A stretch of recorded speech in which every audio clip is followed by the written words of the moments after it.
شام کے 5 بجے ہیں۔ السلام علیکم، یہ ریڈیو پاکستان ہے۔ سمرہ یوسف سے خبریں سنیے۔ اہم خبروں کا خلاصہ۔ قومی اسمبلی کو آج بتایا گیا کہ سیلاب سے متاثرہ افراد کی بحالی کے لیے تمام دستیاب وسائل بروئے کار لائے جائیں گے۔ پاک فوج سول انتظامیہ سے مل کر جنوبی پنجاب کے سیلاب سے متاثرہ علاقوں میں امداد اور بچاؤ کی کارروائیاں کر رہی ہے۔ نائب وزیر اعظم نے پاکستان کی جانب سے فلسطینی عوام کے لیے غیر متزلزل یکجہتی کے عزم کا اعادہ کیا ہے۔ اور شارجہ میں T20 سہ افریقی کرکٹ سیریز میں آج افغانستان اور متحدہ عرب امارات مد مقابل ہوں گے۔ اور اب خبروں کی تفصیل۔ وزیر قانون اعظم نذیر داڑن نے کہا ہے کہ سیلاب سے متاثرہ افراد کی بحالی کے لیے صوبوں کے تعاون سے تمام دستیاب وسائل بروئے کار لائے جائیں گے۔ انہوں نے حالیہ سیلاب سے پیدا ہونے والی صورتحال سے متعلق آج قومی اسمبلی میں ایک تحریک پر بحث سمیٹتے ہوئے کہا کہ امدادی کوششوں کے لیے NDMA کو 1 ارب 30 کروڑ روپے جاری کیے گئے ہیں۔ وزیر قانون نے کہا کہ تازہ ترین اعداد و شمار کے مطابق سیلاب سے 884 افراد جاں بحق اور 1181 زخمی ہوئے ہیں۔ انہوں نے کہا کہ سیلاب زدہ علاقوں سے 21 لاکھ افراد کا انخلاء کیا گیا۔ امدادی پیکج کی تفصیلات بتاتے ہوئے انہوں نے کہا کہ جاں بحق افراد کے لواحقین کو 20 لاکھ روپے فی کس، شدید زخمیوں کو 5 لاکھ روپے فی کس اور معمولی زخمیوں کو 2 لاکھ روپے فی کس دیے گئے ہیں۔ پاک فوج سول انتظامیہ کے ساتھ مل کر جنوبی پنجاب کے سیلاب سے متاثرہ علاقوں میں تیزی سے امدادی کارروائیاں کر رہی ہے۔ فوج اور سول انتظامیہ نے ضلع ساہیوال کے سیلاب سے متاثرہ 49 دیہات کے لیے 30 امدادی کیمپس قائم کیے ہیں۔ اسی طرح دریائے ستلج میں گنڈا سنگھ والا کے مقام پر پانی کی سطح میں غیر معمولی اضافہ ریکارڈ کیا گیا ہے۔ خانیوال میں ہیڈ سدھنائی پر رانگو پل کی مرمت کر دی گئی ہے۔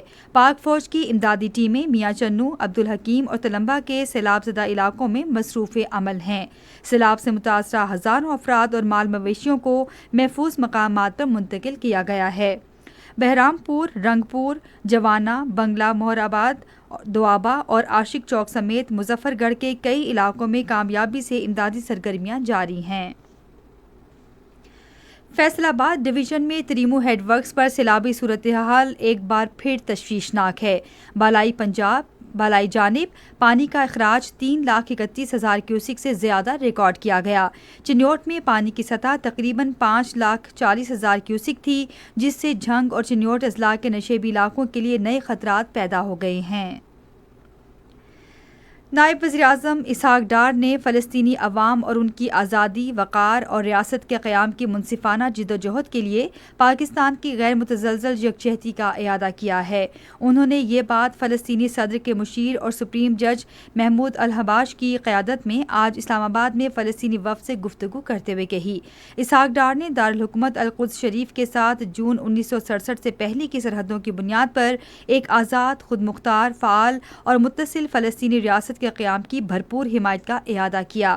انہوں نے اسرائیلی جارحیت، جنگی جرائم، نسل کشی، بھوک، انسانی ساختہ قحط، قتل عام، صہیونی بستیوں کی آباد کاری، جبری الحاق اور بے گھر کرنے جیسے اقدامات کو یکسر مسترد کر دیا۔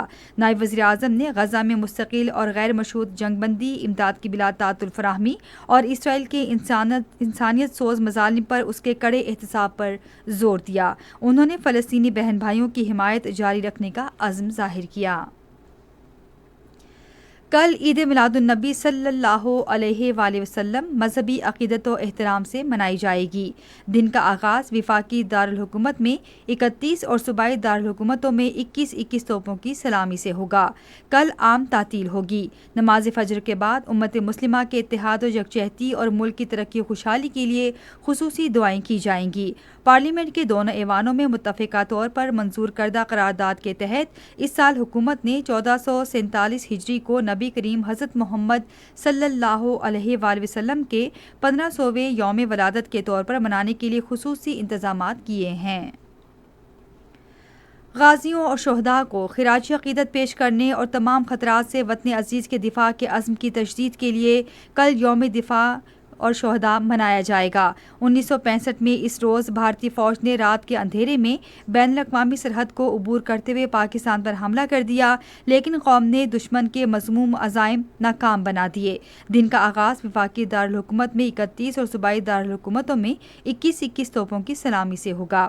مساجد میں ملک کی ترقی و خوشحالی اور بھارت کے غیر قانونی زیر قبضہ جموں کشمیر کی آزادی کے لیے خصوصی دعائیں کی جائیں گی۔ شہداء کے لیے فاتحہ اور قرآن خوانی بھی کی جائے گی۔ آج رات شارجہ میں سہ ملکی T20 سیریز کے ایک میچ میں افغانستان اور متحدہ عرب امارات مد مقابل ہوں گے۔ میچ پاکستان کے معیاری وقت کے مطابق رات 8 بجے شروع ہوگا۔ اسی کے ساتھ خبریں ختم ہوئیں۔ مزید خبروں اور تجزیوں کے لیے آئیے ہماری ویب سائٹ radio.gv.pk پر اور فیس بک کے لیے ریڈیو پاکستان نیوز آفیشیل پر براہ راست ویڈیو اسٹریمنگ بھی ملاحظہ کیجیے۔